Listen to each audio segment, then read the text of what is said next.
fine art of being preaching and doing sound and doing other things as assigned is a fun art.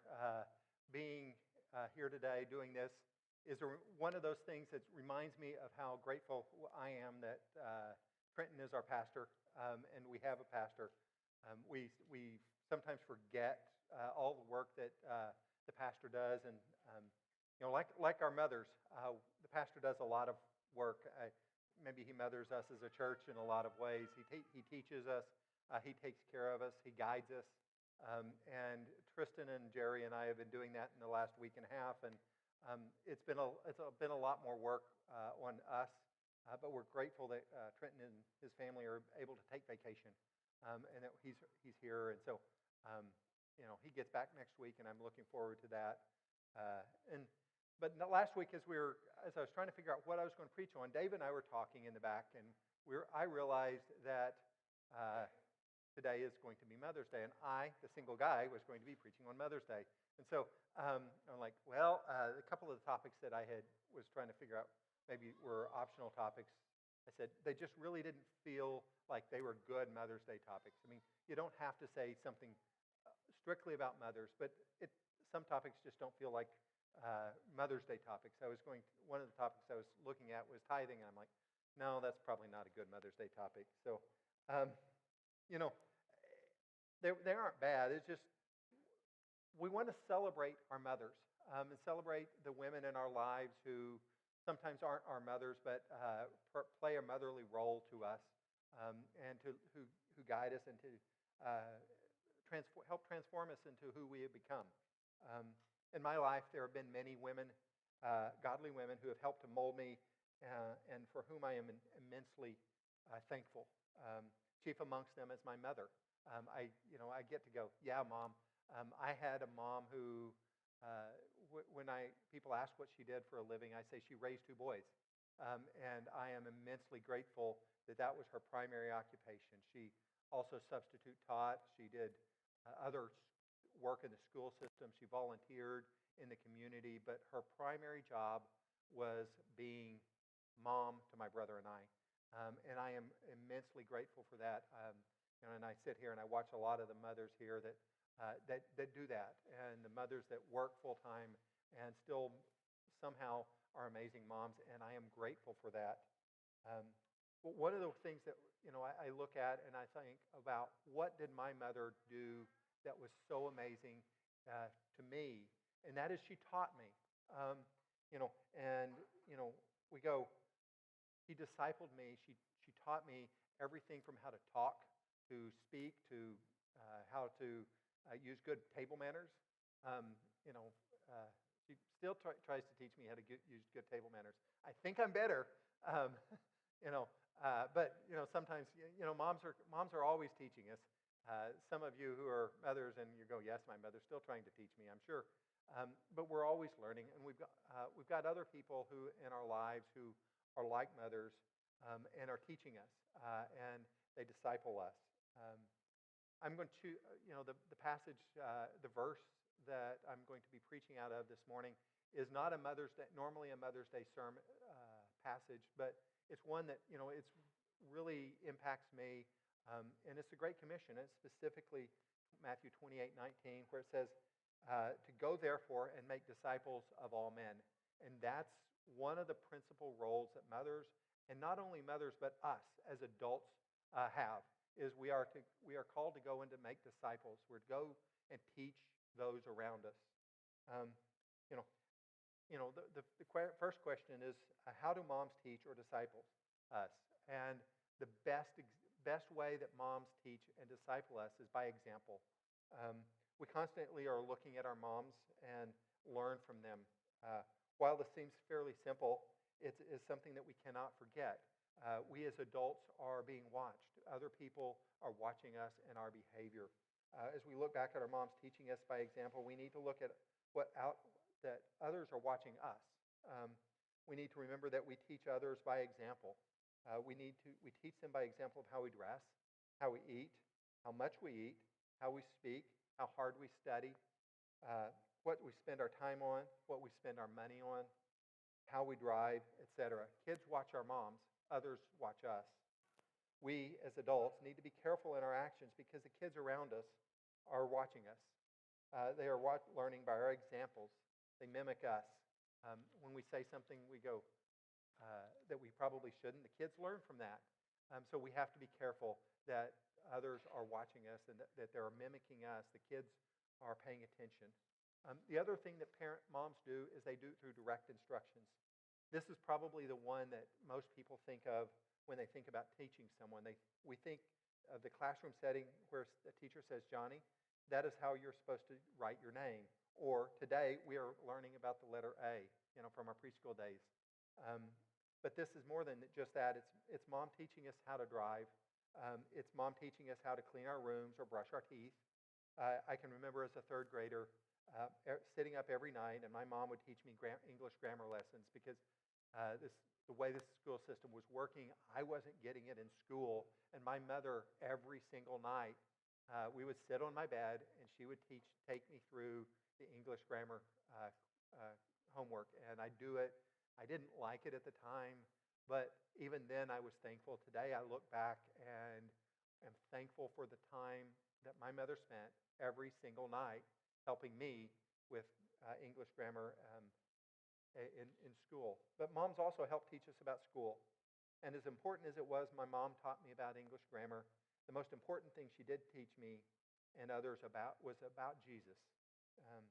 One of the cool things about my mom is that she led the second grade Sunday school class in the church that I grew up in for 20 years, which is kind of crazy. And the teacher who had led it before, that class before her, had also led for about 20 years.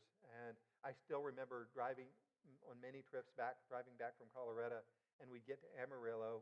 And this was back in the days when cell phones were fairly new, and we had one of those bag phones that was sitting in the back of the car. And Mom would pick up the phone, and she would call all of the kids in her Sunday school class and invite them to Sunday school and tell them what they were going to be learning.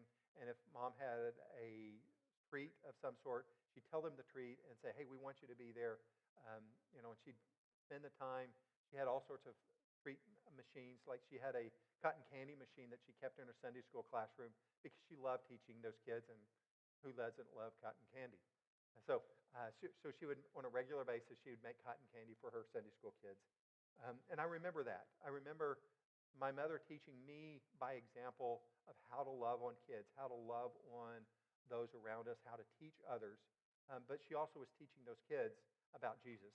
And that was a huge thing. She spent the time, she spent the energy, my mom did, loving on those kids.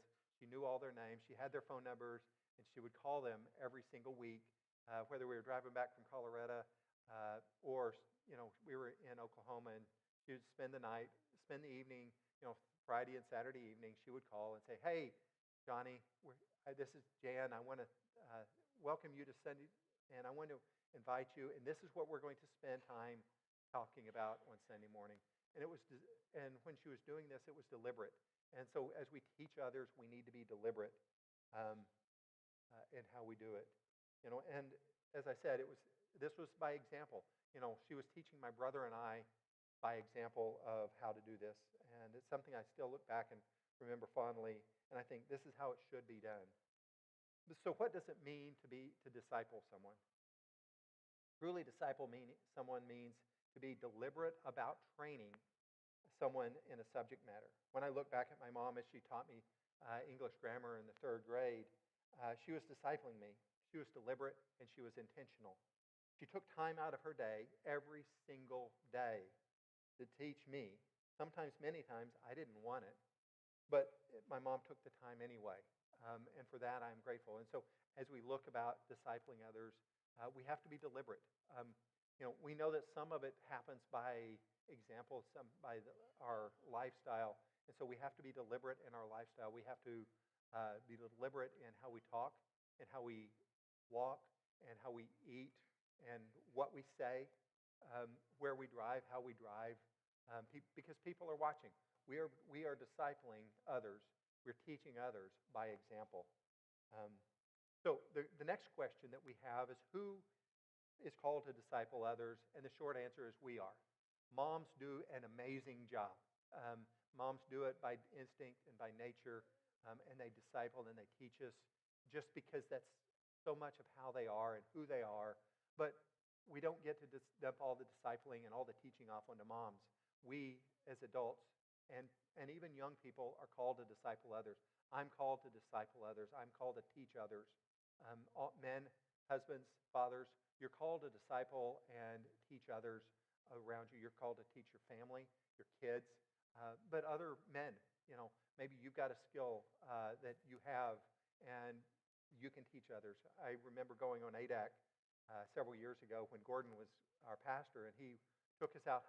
He went out hunting, and I had some really good days where I learned about hunting from Gordon, and he was deliberate about teaching and helping process game. And so these short moments, sometimes the moments are little and they're brief, and we can look back and say that was a good teaching moment. So when we're called to disciple, it doesn't have to be a big thing, and it doesn't have to be something where I have this great gift of teaching. We're all called to disciple. We then say, who should I disciple? So that we know that it's not just moms that are discipling. We're supposed to say, who should we be discipling? And the simple answer is those around us. When we walk our daily walk, we disciple those by living an authentic Christian lifestyle. But also, God calls us to deliberately disciple people and to be discipled. I can't sit up here and teach everybody how to do things without acknowledging that I also have to be taught. I have to be discipled as a Christian. One of the things that I benefited greatly as a young adult is that several people took me on and helped finish raising me. One of those nearest to my heart is that I've learned how to do as a young adult is how to cook. Todd likes to joke that when I moved up here, I didn't know how to boil water. The truth is I did know how to boil water, but that I wasn't really good at cooking. I wasn't a fine chef, but that was about, I could do the real basics, and that was about it. So over the last 26 years of hanging out with Todd and Jody and Barb and others, I have learned to cook, and I'm actually a pretty decent cook now. And for that, I'm grateful. These are people in my life, moms, if you please, that took time and they discipled me on cooking. We talk about discipling in church-related subjects. That I think about Dave and the jesters in the back discipling the children, and they're being deliberate about that. And we're all called to disciple, and we're called to disciple those around us. But we also teach others skills. When I go to Nome for the Iditarod, I go with a group called Alaska Missions and Retreats. Their motto is meet needs, break down barriers, and share Jesus. Sometimes teaching others how to cook allows you to meet the needs that break down the barriers and to share Jesus. So it's amazing how it doesn't have to be some a big evangelical thing. It can be something as simple as teaching someone how to cook, teaching someone how to drive, or simple tasks. Showing a kid how to tie their shoe. We can meet a need. We can develop relationship, break down barriers, and in the result, we share Jesus. We may not share Jesus directly, and I may not go and share the gospel with someone, but showing them that I care enough about them to take time out of my busy schedule to teach them how to cook, teach them how to drive, and so many different things that we can do. We take our time and we meet those needs, and we are able to share Jesus. Now, some people are going to go, I don't have the spiritual gift of teaching. And I know there are people that are sitting there thinking, but I don't have that gift. And that's okay. God doesn't call us to just do the things that we're spiritually gifted to and that we're equipped to do. There's an old saying that God doesn't call the equipped, He equips the calling. And that's very much what goes on. I know that from my life, so many times that God has put me in places where I was woefully unprepared.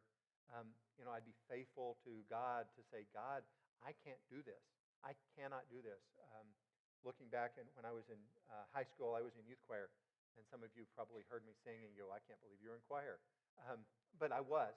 And many times our choir would be woefully unprepared moments before the service that we're supposed to start and we were supposed to sing. and our music leader, Jamie, would say, we're not prepared. We can't do this. But we knew we'd done everything right. We'd spent the months. We'd spent the time. Jamie had spent the time and the energy discipling us to teach us the music, how to read the music, the steps and the choreography, and all of the stuff that he was faithful as our teacher to do. And we weren't ready. But we were faithful, and so many times when that would happen, we would go out there knowing that we couldn't do this, that we were not prepared, and that yet, when we stepped out on stage, something amazing happened. God took over, and God did an amazing thing in our lives. And so, when we sit here and go, I don't have the spiritual gift of teaching, God calls us to be faithful. He calls us to teach. When you're sitting there looking at a little kid, I don't know what to do with this kid. God calls you to teach him, to love on them, to share Jesus. Maybe that's just changing a diaper. And so many little things where we're called to disciple, to share Jesus with everyone around us, or to teach someone how to, some poor bachelor how to cook. It's an amazing thing what you can do when you disciple a bachelor and teach them how to cook. We're all called to teach.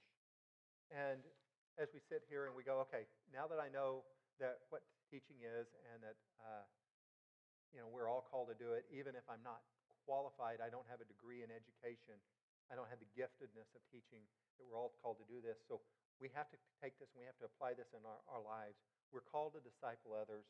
We need to be careful about our actions with what when people are because people are watching us. We must be deliberate about discipling others. We must seek out people who we can disciple, and we need to seek out people who can disciple us, who can teach us. We can pastors who we can learn from, other men, other women who we can learn from in the church, and we can share our struggles and through that how God has used us. So we need to be constant. We need to be deliberate in doing and discipling others, just as so many of our moms have been deliberate. How my mom was deliberate, every single night in my third grade year to teach me English grammar. We are called to be deliberate about discipling others in our daily walk. And as I close up here this morning, I want to say one last time to thank you to all the moms in the rooms, and whether you're a birth mom or someone who God has put in someone else's life to be a mother figure. Thank you, because as I said, there's more than just my birth mom that has been a huge impact as a mother figure in my life. And so I want to say thank you to all the moms and mother figures in this room for all that you've done and continue to do in our lives, and even in my life. Thank you so much.